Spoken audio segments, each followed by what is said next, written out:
বরাক দর্পণ studio. নমস্কার সুধী দর্শক, news Barak দর্পণ studio থেকে সবাইকে আবার শুভেচ্ছা। আজ জাতীয় ঐক্য দিবস। ভারতের লৌহমানব খ্যাত সর্দার বল্লভভাই প্যাটেলের জন্মবার্ষিকী উপলক্ষে প্রতি বছর অক্টোবর মাসের 31 তারিখটি জাতীয় ঐক্য দিবস হিসাবে উদযাপন করা হয়ে আসছে ভারতে। প্রয়াত সর্দার বল্লভভাই প্যাটেল ছিলেন দেশের প্রথম উপপ্রধানমন্ত্রী এবং প্রথম কেন্দ্রীয় স্বরাষ্ট্রমন্ত্রী।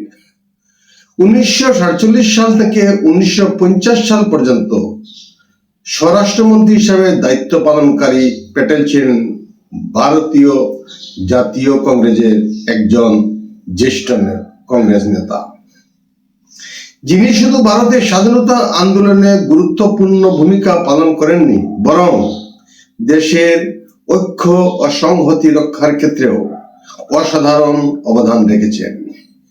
সেই কারণেই তার জন্মদিনটি সারা দেশে জাতীয় ঐক্য দিবস হিসাবে পালন করা হয়।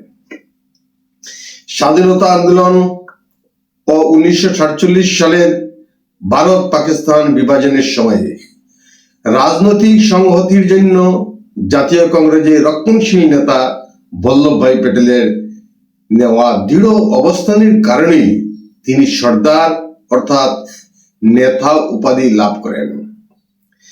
প্যাটেলের জন্ম হয়েছিল গুজরাটের এক গ্রামীণ অঞ্চলে।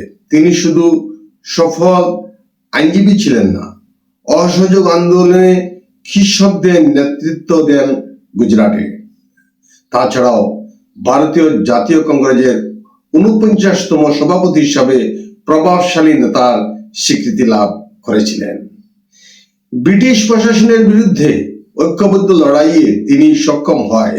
তিনি দেশের লৌহ পুরুষ বা লৌহ মানব নামে খ্যাতি অর্জন করেন। আজ কেন্দ্রীয় সরকার গুজরাটের নর্মদা নদীর তীরে প্রায় 597 ফুট উচ্চতার এই মূর্তিটির জন্য 27 বিলিয়ন টাকা ব্যয় করেছিল। বিশ্বের সর্বোচ্চ এই মূর্তিটিকে স্ট্যাচু অফ ইউনিটি বলা হয়। 2018 সালে প্রধানমন্ত্রী নরেন্দ্র মোদীর হাত ধরে এই মূর্তিটির শুভ উদ্বোধন হয়েছিল।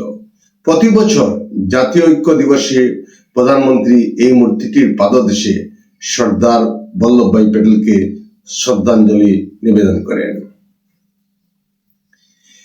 সিঙ্গাপুরের নর্থ ইস্ট ফেস্টিভ্যালে যাওয়া 3 ফটোগ্রাফারকে আবারও তলব করেছে এসআইটি। আজ হাজিরা দিয়েছেন কুলজিৎ দেউরি, অবিনাশ দাস ও অভিষেক, এবং সিআইডি দপ্তরে আজ সকালে হাজির হয়েছেন কণ্ঠশিল্পী ভানুপ্রিয়া ডেকা। এসআইটি এর কাছে বয়ান দেবেন কণ্ঠশিল্পী।